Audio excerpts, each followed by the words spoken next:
ত্রয়োদশ জাতীয় সংসদ নির্বাচনের কর্মপরিকল্পনা বা রোডম্যাপ ঘোষণা করেছে নির্বাচন কমিশন ইসি।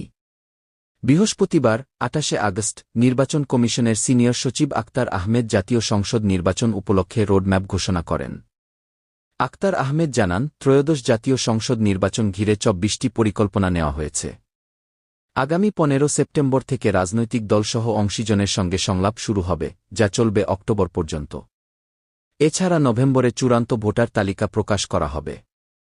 তিনি আরও বলেন, ঘোষিত রোডম্যাপ অনুযায়ী সংসদ নির্বাচন হবে ২০২৬ সালের ফেব্রুয়ারির প্রথমার্ধে এবং তফসিল ঘোষণা করা হবে চলতি বছরের ডিসেম্বরের প্রথমার্ধে।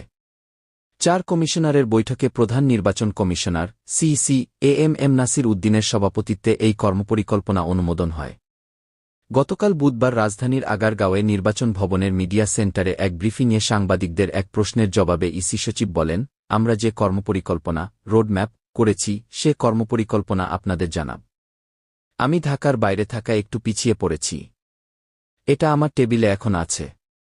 আগামীকাল আজ পর্যন্ত একটু অপেক্ষা করেন।